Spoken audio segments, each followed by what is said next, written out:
Hello everyone and welcome back to the Common Sense Crypto channel. As with you always, this is Rich doing another video today on XRP and crypto. So I hope you're all having a wonderful day today wherever you are in this great world. We're going to talk about the economy, crypto, XRP, and this video I like to do something different on the weekends. This video shows you how possibly the media pushed most people in the United States into the debt that they're in right now. So look up Operation Mockingbird to see how news has and continues to be manipulated talking points. My favorite is unnamed source and government official. Please be patient. Decades of brainwashing are being slowly unwound in our lifetime. Remember when the news pushed the narrative of a housing shortage? And the realtors were doing the same thing at the same time, pushing the price higher and higher.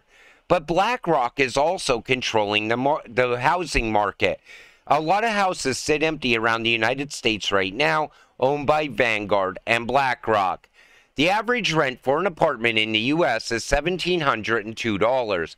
We're never going to be able to afford housing. Not to mention, because of regulations, it's getting tougher to build. There's a housing shortage of around 6 million units. Only 33 states have rent control. It's insane. But I think the housing bubble is eventually going to pop. And when it does, at that same time, I think our XRP holdings could actually be worth a hell of a lot more than they're worth today. That might be the time to go and buy a house. And you know, I always see people say, I want to sell my house now at the top of the market, but where are you going to go? Where are you going to buy another house? I think if you own a house and you have no mortgage, you should continue to hold on to it. Rent it out in the future. You know, this way, if the bubble pops, you could leverage that house to buy a house on the cheap, or maybe buy it in cash using your XRP. There is a housing shortage in the U.S., and as the housing affordability becomes a greater concern, CBS News explores how 3D printed homes are the future. Interesting, this technology is poised to revolutionize construction. But is 3D printing of a house actually the best idea? I mean, nobody really knows right now. But this is also the same reason that tokenization is going to be a huge market in the near future. It's going to be a game changer for real estate. Property foreclosures data shows that there were a total of 124,539 U.S. properties with foreclosure filings, default notices, scheduled auctions, or bank repossessions, up 28% from the previous quarter and 34% from a year ago. So they got people in these houses, and most people could not even pass the credit qualifications, but somehow they were pushed through because they wanted that to happen. Now we're going to see foreclosures, and as foreclosures continue to happen, big corporations like BlackRock, which also control the media, which controls the narrative, is going to swoop in and buy up more of the houses. And then they're going to push the price of owning a home higher, and rents will go higher as well. But it's not just the housing market. $736 per month, that's the average monthly payment on a new vehicle. And yes, it's a new all-time high. Ladies and gentlemen, we may be witnessing the peak. I don't think we're at the peak yet. I think the peak is probably at least 6 months away. But remember the chip shortage as well? That was how they kept pushing the price higher and higher on vehicles. Auto industry update, stop buying new cars. Q3 average new car payment is $1,000 per month at 8% interest rates. Manufacturers are no longer building base models, so buyers are forced to buy the flagship. Car repos are at an all-time high with an average of 200,000 being repossessed monthly. And Ford Motor Company, Ford patent system for self-repossessing vehicles. You want to know what's crazy about that? I see the repo man every single day when I'm leaving my house. He used to have one vehicle. Now he has 2 vehicles that he drives around and repos vehicles all day. It shows you where we're headed. And, as they keep pushing houses higher and higher and vehicles higher and higher, it also falls in line with the narrative of the Great Reset. You will own nothing and be happy. Generational wealth influencers tout benefits of parents adding kids to credit cards. All of a sudden, the credit card companies are also trying to get kids tied into credit because that's the narrative that our government sets. Look at how much debt the U.S. government is in right now, $34 trillion. And everybody in this country continues to rack up more and more debt. And, that was also the mainstream media push a long time ago. They always like to show you the newest this and the newest that. And they always show you the people that are buying these things on the commercials. And then it gets programmed into you. I need to have that new car next year. I need to have that new iPhone next year. It doesn't matter if you have the income to sustain it because you could just put it on credit. So as we put these kids on the credit cards, all of a sudden the parents end up filing bankruptcy. Most of these kids are going to turn 18 years old and have bad credit right out of the gate. According to Bloomberg, U.S. bankruptcies are increasing. In August 2023, there were 2,328 bankruptcy filings, up 14% from the same month in 2022. This is the highest level of bankruptcy since February 2020. And when they were giving out all that free unemployment money and free PPP loans, everybody was buying everything. I mean, people were buying cars. There's people driving cars that don't even have an income yet. They're still riding out whatever they saved up in unemployment money. I know people that are doing that. And, eventually that money's going to disappear and all of a sudden the car's going to get repossessed. One of the most expensive items the news media economic cheerleaders wants everyone to ignore is the cost of food. Unfortunately for them, most Americans still go grocery shopping, and the immediate impact of high food prices are on the consumer. The chart below is based on the BLS own indexing to $1982 and illustrates the sustained, persistent cost of cumulative inflationary pressure. Thus, the idea that prices are coming down is relative or political concept, not an economic reality. Every single person realizes food keeps going up higher and higher. And as it's going up, what you're getting is shrinking down at the same time. And that's also helping to price people out of homes. Think about it. You buy a house. All of a sudden, you still got to buy food. And that's very expensive. And don't even get me started on gas to get back and forth to work.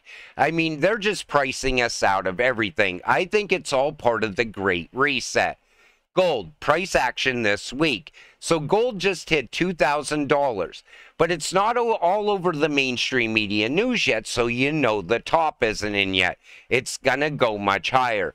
As the U.S. dollar continues to fall in value, gold will definitely still skyrocket. But what about crypto? Why the FTX trial is such a bad look for crypto? They want to keep this trial going on as long as they possibly can, because it keeps the normies out of crypto, the people that rely on the mainstream media news. But people inside of crypto, they know better. They know Sam Bankman-Fried is the real cause of the crash at FTX. But they will always seem to somehow blame it on the dark side of crypto. Jim Cramer compares XRP to Enron, states the government doesn't feel crypto needs to be regulated. Jim Cramer, if you do everything that he says, if you do the opposite of it, you will get very wealthy at some point in the future. But the reason Jim creates this narrative, he knows crypto is the future, but he goes in this direction because he's still tied to the big banks. The banks still want you putting money into the traditional banks week over week. If you have another outlet for your money, such as crypto, that money's no longer going to the bank. It's going to continue to be piling into crypto. The American banking system is the safest, soundest, and most resilient in the world. But it doesn't mean that we won't see more bank bankruptcies in the coming days. and as uncertainty rises after the fall of Silicon Valley Bank and Signature Bank. Remember that? How CNN kept pushing the narrative that the banks are safe. At the same time, Janet Yellen, still, even today, the banking system safe. Trust in the banks. But we all know better because we're crypto investors. We know what happens in this type of situation. And they never would have talked about bail-ins if they didn't expect them to happen in the future. That major liquidity crisis is still coming. And when it gets here, the only thing that's going to save us from that liquidity crisis is XRP. And that's why I continue to buy more. It was a foreshadowing of bad price action and news when they put these on TV. Elon buys Bitcoin. Bitcoin futures ETF. El Salvador adopts Bitcoin. XRP, Doge, Plan B, stock to flow model.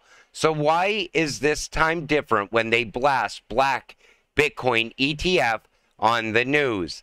So the reason that we're starting to see Bitcoin being talked about on the news is because BlackRock owns the news. So they create the narrative for us. And that's why I said a run-up on Bitcoin is not a bad thing. Because all of a sudden people start getting interested in crypto again. But, you know, I blame the mainstream media for a lot of people in this country being in debt right now. Because they created all the narratives for people to get where they are today. And that's why we see bankruptcies happening even more. And that's why we still see a lot of people looking for an outlet for their money, but none of them are looking at crypto, because crypto is bad is still the narrative today. Repeat after me. You will not sell until normies are talking about Doge, SHIB, XRP every day. That will be the official top signal. Dump on normies. And you know, there's going to come a time in the very near future that everyone is going to be talking about XRP. It's going to be all over the mainstream media news once again. When it's pumping, they're going to be showing people how to buy XRP again. And that's when you know we are getting to the top. Same thing with gold. Once they start talking about gold all over the news, you know the top is almost in. Because they don't want you buying the bottom. They want you to buy at the very highest price you can possibly buy at. Same thing's going on with the housing market. It's been going on all throughout last year. I remember every time you turned on the news, buy a house now. There's a housing shortage. And they would run that story over and over again. XRP, huge pump anytime. The train has already left the station. The train is actually still in the station. You're not too late to buy XRP. It's sitting around 55 cents right now. What Rosie Rios meant by the train has already left the station means that everything is already put in motion. Ripple's out there putting the rails in place. XRP is going to flow on those rails in the future. 7 days a week, 24 hours a day, 365 days a year. And at that point, when that time comes, every single retail investor is going to be priced out of XRP. You will be buying a fraction of 1 XRP in the future. That's how high the price is going to get.